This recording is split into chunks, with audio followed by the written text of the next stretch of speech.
Bonjour à tous, bienvenue sur Place DTP TV. On est ravis de vous accueillir. Quatrième étape ici à Châteauroux, Place de la République pour cette tournée Place DTP 2022. Vous le savez, on vous fait découvrir les métiers des travaux publics, des métiers qui recrutent évidemment, des métiers sous tension. On va en parler avec nos invités dans quelques instants. Avec ce thème qui revient chaque matin, vous le savez, ce thème sur les infrastructures comme réponse à la transition écologique parce que la filière s'adapte, la filière investit également, se transforme.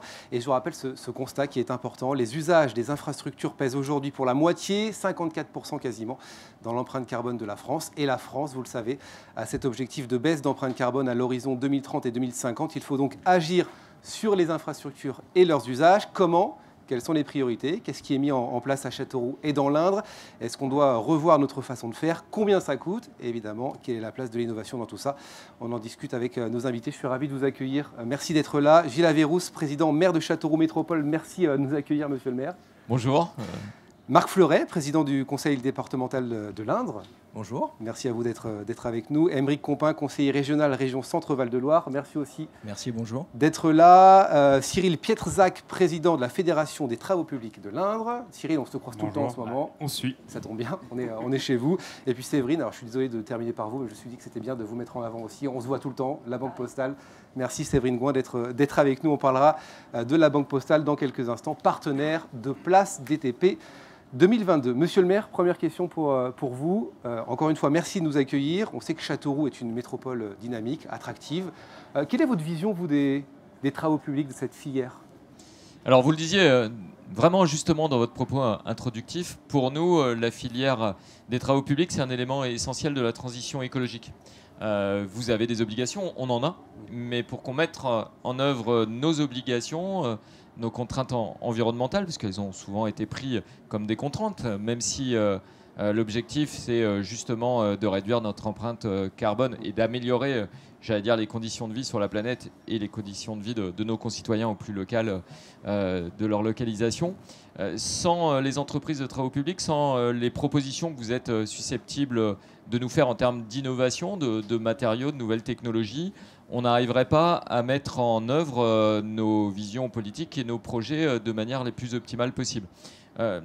Pour prendre un exemple très concret, on est ici sur la place de la République. Juste derrière nous, il y a un chantier en cours qui est celui de la rue de la Poste, où on part d'une rue qui était totalement minérale, dans laquelle on procède à une végétalisation relativement forte, puisqu'on plante un alignement d'arbres. Il n'y avait pas du tout d'arbres dans cette rue-là.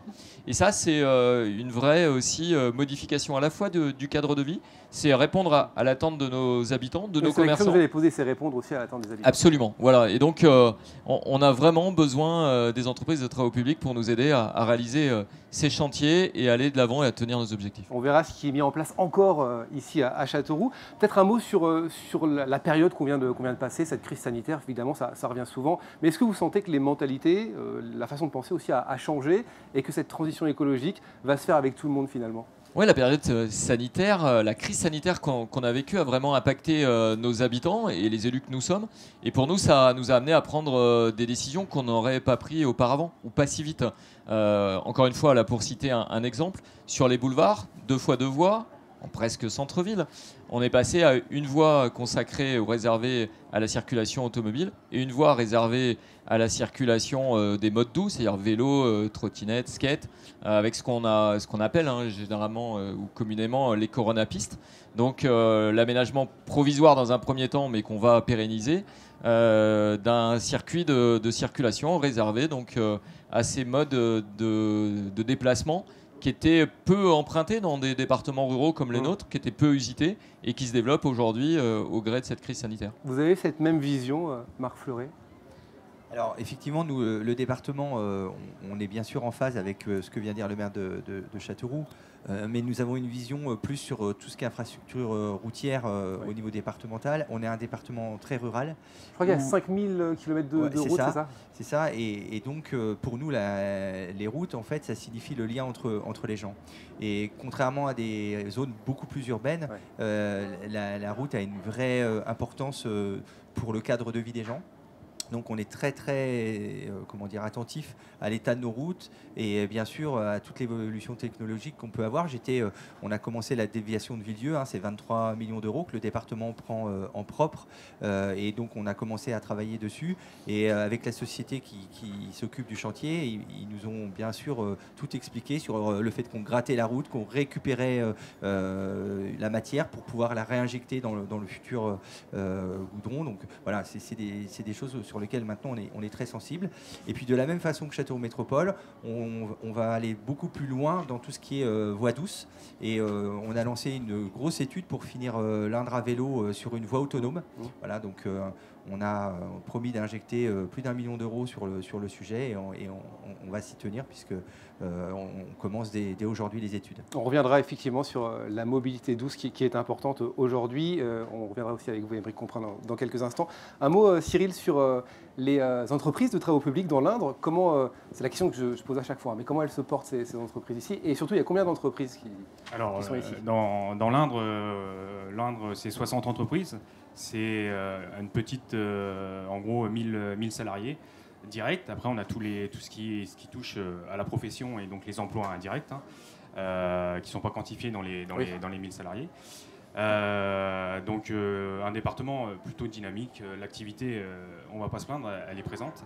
Alors aujourd'hui, on a vécu la crise sanitaire qui nous a mis un grand frein sur notre activité.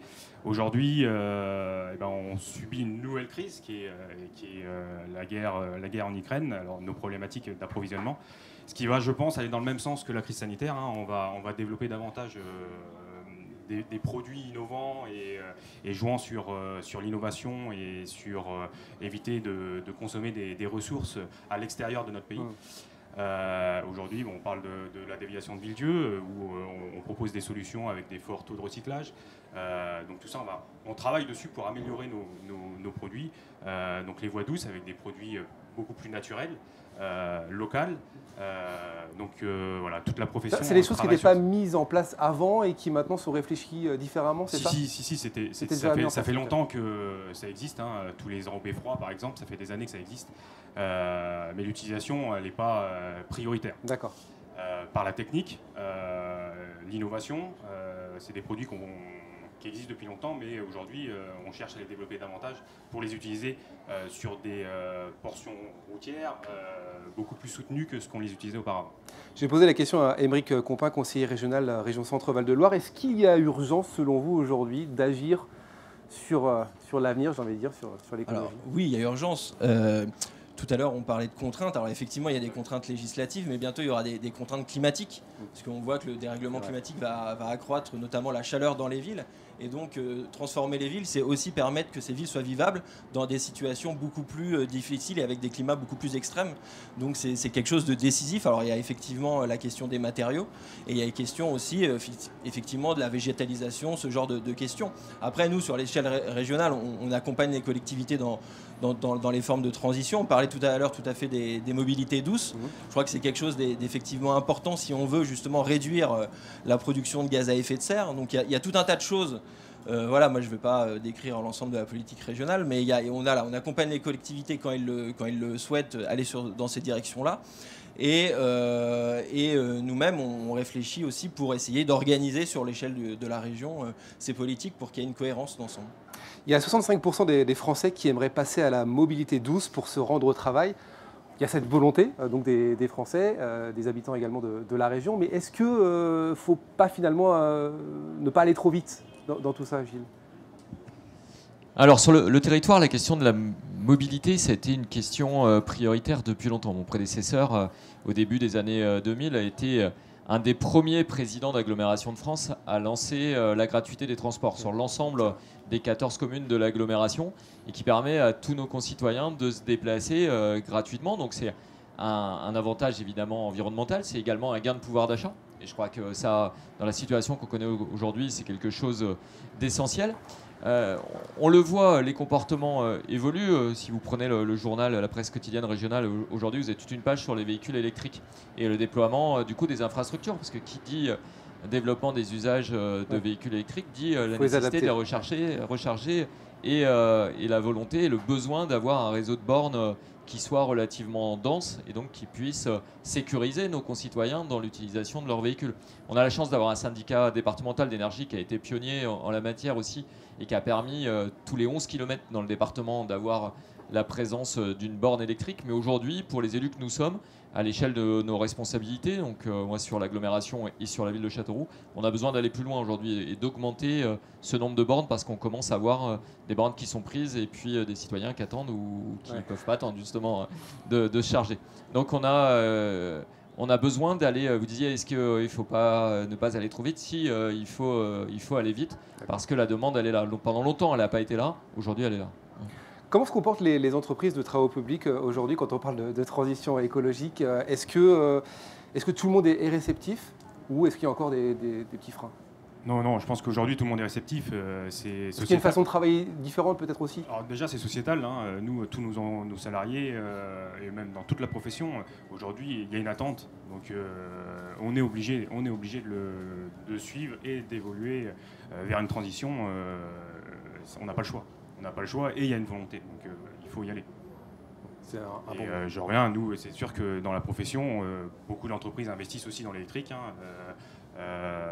Tout ce qui est bornes de recharge, on le voit, ça se développe énormément. Il y a des pauses régulières. Non, la profession essaye de prendre le pas de cette transition. On verra dans un instant comment la Banque Postale justement accompagne les collectivités dans ce sens. Avec vous, Séverine Gouin, je voudrais juste revenir sur le département avec vous, Marc Fleuret. On a parlé des mobilités douces, mais est-ce que vous pouvez nous parler d'autres projets qui sont mis en place dans ce sens aujourd'hui? Alors effectivement, sur le département, la difficulté, pour rejoindre un peu ce que disait le maire, c'est qu'il faut aller vite. Et en même temps, le déplacement voiture, il est très ancré sur les territoires ruraux. Donc ça suscite, l'exemple de la voie cyclable vraiment illustre tout ce que je dis. C'est-à-dire qu'on a la voie cyclable où il y a peu de vélos. Donc les gens nous disent, vous avez fait ça, mais il n'y a pas de vélos. Et en même temps, si on ne le fait pas, il n'y aura jamais beaucoup de vélos.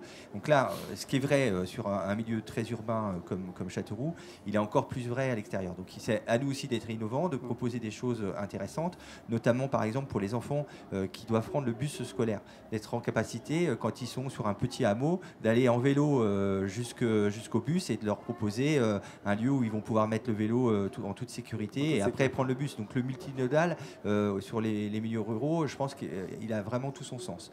Et puis derrière, effectivement, des actions innovantes. On a notamment sur la Brenne une expérience qui va être faite sur une navette autonome électrique qui va distribuer tout un territoire. Ça va être, j'allais dire, je pense unique au niveau national.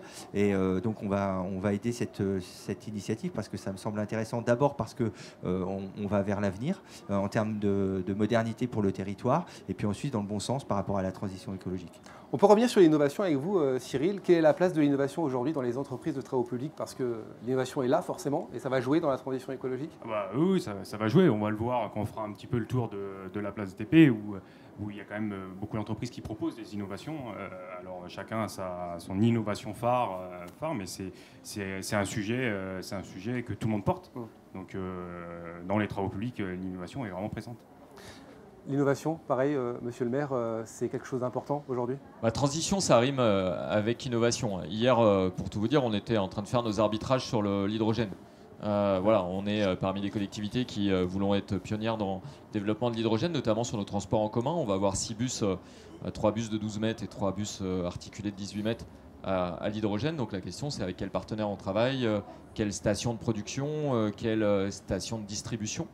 Et pour nous, cette innovation en termes de nouvelle énergie, elle a aussi des incidences sur ce qu'on appelle l'écosystème, mais également sur ce qu'attendent certaines entreprises. Pour citer un exemple très concret, l'entreprise Pyrex, qui chez nous fait du verre alimentaire, a des fours, bien évidemment, des fours qui, historiquement, il y a longtemps, étaient déjà à l'hydrogène, étaient passés ensuite au gaz, et qui vont repasser à l'hydrogène. Donc quand on développe une station de production et de distribution d'hydrogène, on travaille aussi avec ces entreprises qui sont des débouchés et qui vont permettre de rentabiliser aussi l'investissement. Parce que qui dit innovation dit essuyage de plâtre, clairement, et bonne action mais pas forcément bonne affaire. Et clairement, sur l'hydrogène, c'est pas une bonne affaire pendant encore quelques années, hein, avant que ça devienne rentable par rapport aux énergies traditionnelles, historiques, carbonées. Il va falloir quand même du temps. C'est un travail main dans la main finalement entre les collectivités, Émeric, les entreprises de travaux publics. Vous, en tant qu'élu, quelle est votre vision de tout ça et surtout, est-ce que vous pensez qu'il y a d'autres choses à mettre en place aujourd'hui ? Je pense qu'il faut effectivement accompagner les collectivités. Il faut que les collectivités travaillent ensemble pour qu'il y ait une cohérence d'ensemble et que les projets des uns puissent être financés. Voilà, on cofinance beaucoup de projets, que ce soit avec le département, que ce soit avec les collectivités, dans le cadre des CRST, mais aussi dans le cadre d'autres politiques régionales. Nous, notre vision, elle est effectivement qu'il faut aller sur une transition. Vous parlez d'urgence. Je pense que nous, d'ailleurs, la région a voté l'état d'urgence climatique et sociale, justement pour montrer, pour signifier cette situation qu'on connaît et qu'on va connaître de plus en plus. Et donc, effectivement, il y a tout un tas de politiques. On a aussi une COP régionale pour essayer de faire changer les mentalités sur cette question. Et voilà, on accompagne les collectivités. Effectivement, il y a des collectivités qui sont volontaires. Donc, quand les collectivités sont volontaires, on y va. Voilà, nous aussi, on a la question de la mobilité. Alors nous, on gère aussi le rail, qui est un peu quelque chose quand même qui est, à mon avis, central si on veut vraiment changer la question des mobilités. On parlait d'intermodalité. Il faut réussir effectivement à ce que les mobilités douces aillent avec forcément le train et qu'on puisse, et aussi au niveau des agglomérations, les transports publics. Donc voilà, il faut que tout ça puisse aller ensemble et pour que vraiment les gens puissent changer leur manière de se déplacer de manière cohérente.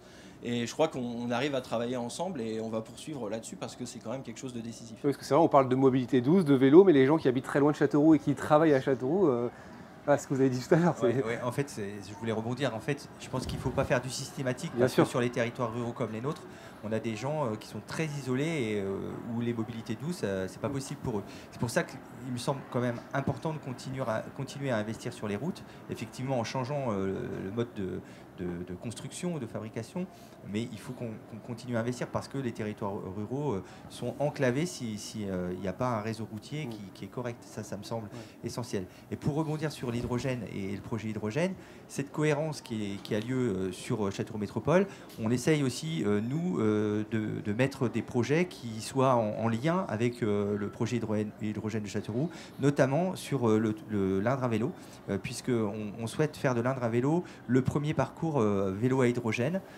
donc avec des relais de stations, de micro-stations, pour que les gens puissent partir de la Loire à vélo jusqu'au sud du département grâce à des vélos hydrogène. Donc l'opération est lancée, il y a déjà des premiers vélos qui ont été achetés et donc on souhaite se raccrocher au projet hydrogène de Châteauroux qui se trouve pile poil au centre du parcours. Un mot sur les routes, c'est effectivement important avec vous, Cyril. Dans quel état sont les routes de l'Indre? Et surtout, une question importante, est-ce que ces routes, il faut les réhabiliter ou est-ce qu'il faut en construire d'autres? C'est quoi la priorité? Alors, je vais répondre à la première question qui est sur l'état des routes. On a quand même un réseau routier dans le département qui sont plutôt de bonnes un des meilleurs de France. C'est pas moi qui le dis, je peux témoigner, c'est un cycliste très connu, Sandy Cazard, qui, quand il est arrivé sur notre département, on était dans la voiture avec Gilles, et il a dit, voilà, on arrive dans le département de l'Indre, c'est du billard. Donc c'est les meilleurs de France, voilà, je le dis. C'est une bonne pub. Et non, il y a un investissement régulier qui est fait sur le département, et c'est qui porte les entreprises locales, et ça, c'est plutôt positif. Donc l'entretien est fait. Aujourd'hui, l'axe routier est plutôt bon et donc voilà, c'est un réseau qu'il faut maintenir parce que la ruralité du département fait que il y en a besoin et donc j'incite à continuer dans cette voie-là.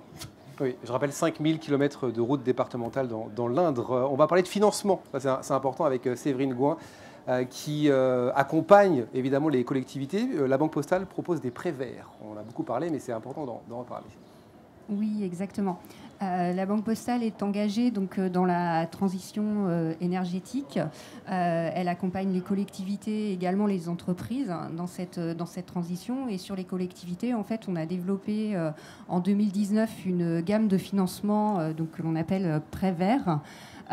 Destinés à financer des projets impact positif en fait pour l'environnement et pour la société aussi. Dans ces projets, en fait, alors ces prêts, ils sont les critères que l'on regarde pour ces prêts sont définis en fait par la taxonomie européenne. Donc c'est vraiment quelque chose. C'est pas la banque toute seule dans son coin qui décide c'est vert ou c'est pas vert. Et il y a des grandes catégories de projets qui peuvent être financés en prêt vert, et beaucoup de projets concernent les travaux publics, puisque la majeure partie des projets ça concerne l'eau et l'assainissement. Donc c'est à peu près un prêt vert sur 2 en fait qui concerne l'eau et l'assainissement, les mobilités effectivement, donc on en a parlé aussi, tout ce qui est aussi éclairage public, voilà. Après, d'autres projets qui concernent plus les bâtiments. Et comment ça se passe concrètement pour les gens qui nous regardent, peut-être, qui ne connaissent pas le processus d'un prêt vert? Une collectivité a un projet, fait appel à la Banque Postale et ça se met en place assez rapidement? Oui, alors sur la mise en place, oui, effectivement, c'est assez rapide. En fait, la grosse différence par rapport... de manière générale, les collectivités, elles font avant plutôt appel à nous pour financer leur section d'investissement. C'est-à-dire qu'on finançait jusqu'à présent globalement la section d'investissement. Sur les prêts verts, on flèche des projets en fait. Donc on finance vraiment des projets spécifiques. On ne finance pas globalement la section d'investissement. Donc on demande en fait quelques informations sur le projet en lui-même pour s'assurer qu'il respecte ce que je vous disais tout à l'heure, la taxonomie européenne, et qu'on a bien en fait ces critères qui sont respectés et qu'on peut bien dire que le projet est vert. Et, ça veut dire des projets qui vont carboner, on ne les financera plus, quoi, c'est ça? Exactement, oui. La Banque Postale en fait a décidé de sortir en fait des énergies fossiles à l'horizon 2030.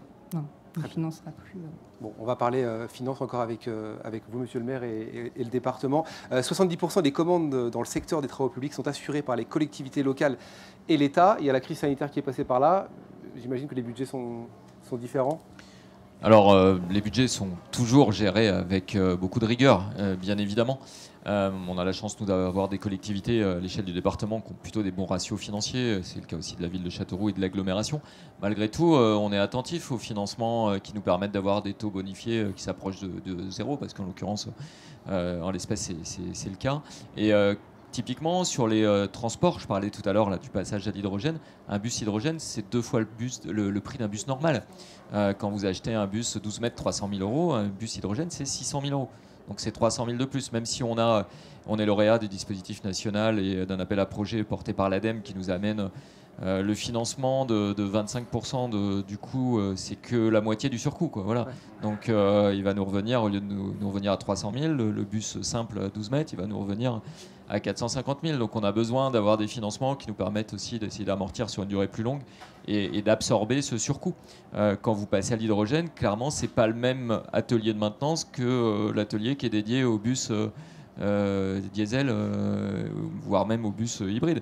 Donc il vous faut un atelier supplémentaire. Donc c'est forcément des coûts supplémentaires, et sans l'obtention à la fois de financement à taux préférentiel, mais également de subventions de nos collectivités partenaires, que ce soit la région ou l'État ou le département, on ne pourrait pas. On ne pourrait pas le faire aussi vite qu'on doit le faire.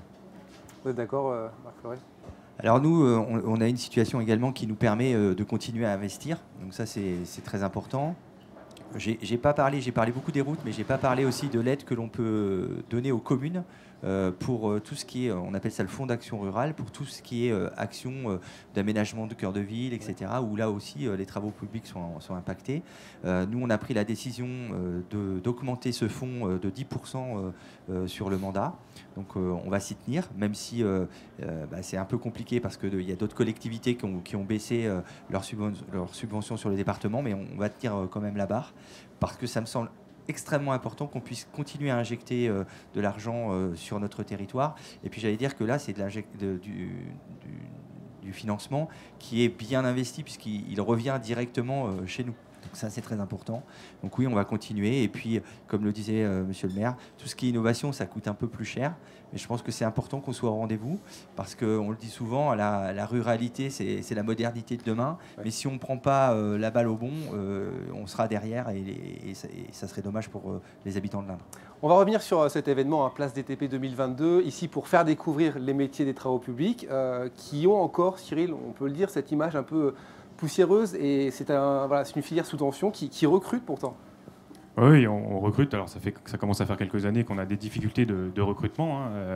Le constat qu'on a pu faire, c'est peut-être qu'on a dégagé une mauvaise image depuis quelques années sur la profession. Voilà, on a essayé de faire un événement pour montrer ce qu'étaient devenus les travaux publics. Et qui a plein de métiers dans les travaux publics. Qui a plein de métiers. Il y a des métiers qui n'existaient pas il y a quelques années. C'est un métier, c'est une profession qui change. Il y a des métiers qui vont se créer justement avec la transition tout à fait, qui sont déjà créés et qui se créeront encore dans l'avenir parce qu'aujourd'hui l'innovation fait que on va développer des produits et des process qui sont différents d'aujourd'hui.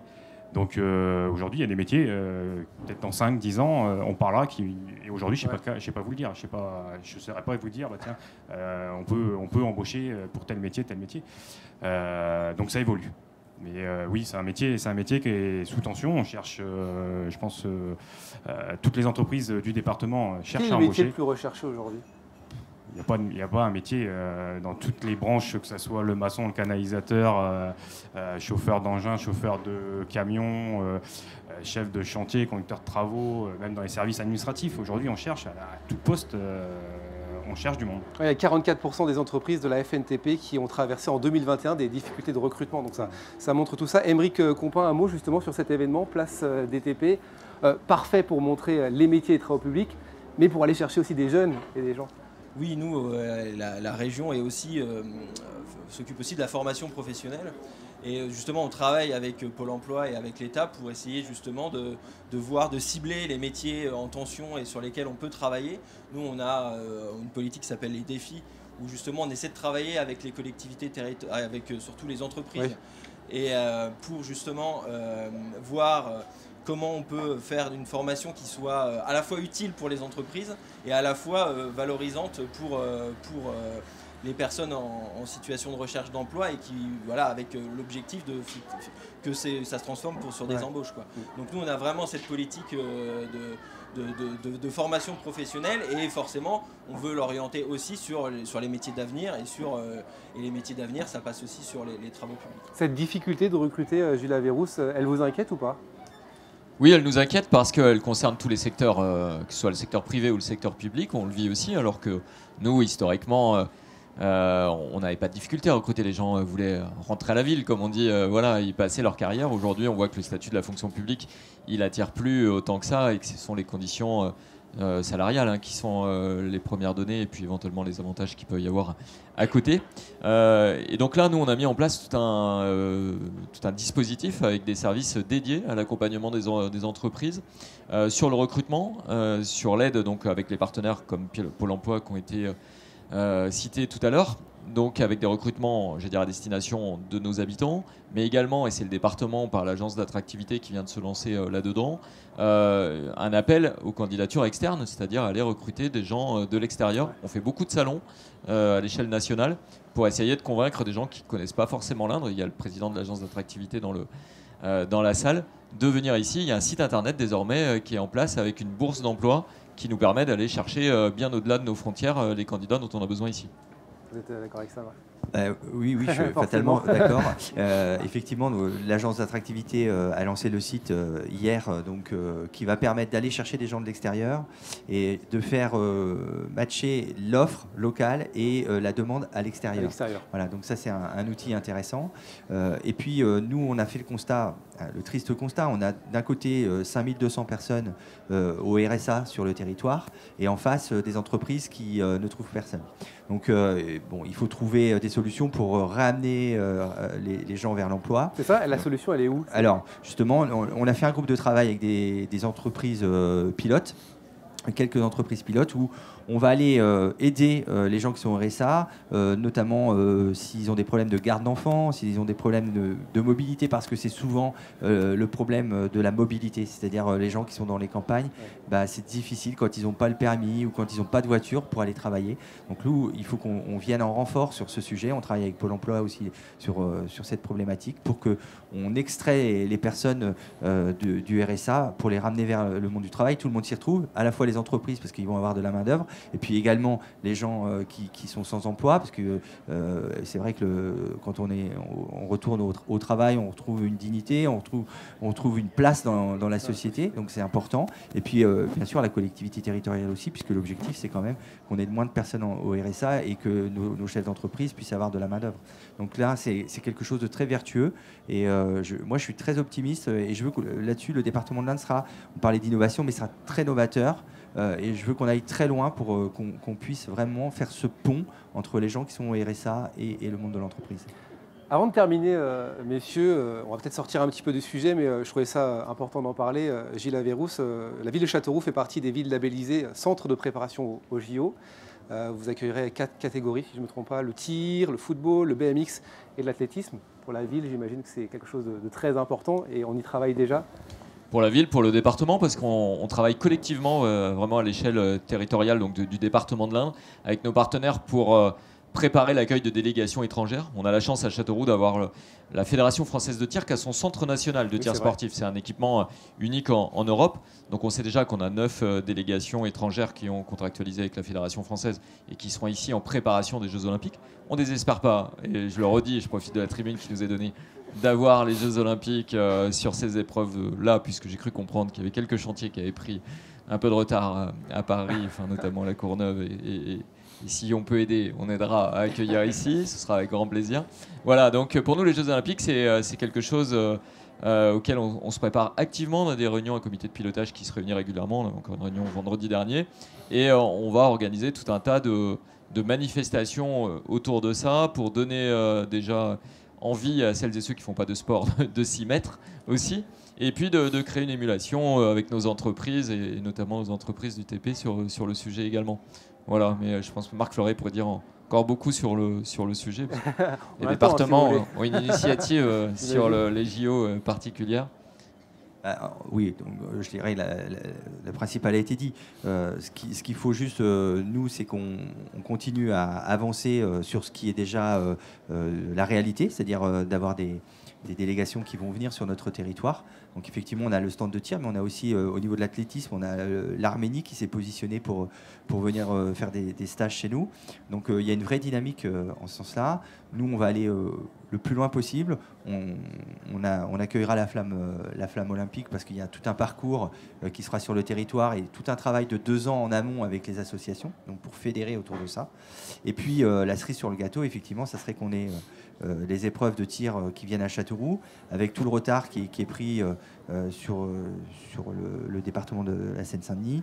C'est compliqué pour eux, mais nous, et comme le disait le maire, on sera là pour être le plan B, mais un plan B qui est déjà validé. C'est-à-dire que si ça ne se fait pas là-bas, de toute façon, ça se fera ici. Voilà. Donc on ne va pas leur souhaiter du malheur. Ouais, mais en tout cas, voilà. Mais ça engendrera aussi beaucoup de travaux, puisque mine de rien, il y aura des travaux à la fois sur le stand de tir, qui seront pris en charge par le COJO, mais qui coûteront à peu près un quart de ce que ça coûte sur Paris. Donc je pense qu'on parlait d'écologie, on parlait de transition écologique. Enfin, franchement, honnêtement, et moi j'assume ce que je vais dire, c'est une hérésie d'aller faire un stand temporaire qui va coûter 3 fois plus cher que chez nous, alors que justement on voulait faire les jeux de tous les territoires, donc là on ne peut pas faire mieux, et 2, les jeux qui soient exemplaires sur le plan écologique. Voilà, donc la solution elle est ici, nous on en est convaincus, maintenant j'espère que rapidement ils vont être convaincus également au niveau du COJO. Et les jeux, c'est déjà des travaux chez nous, parce qu'hier soir, on était tous les deux sur un chantier qui est celui de la piste de BMX, ou des aménagements annexes à la piste de BMX, là, des vestiaires, qui est un super outil au bord de la rocade où il y avait énormément de jeunes en train de pratiquer ce sport-là et qui est un des sites du coup labellisés centre de préparation des Jeux. Voilà, on a vraiment misé là-dessus nous sur le fait de réaliser des équipements qui soient uniques dans la région et qui ne soient pas en concurrence avec les villes qui sont autour de nous.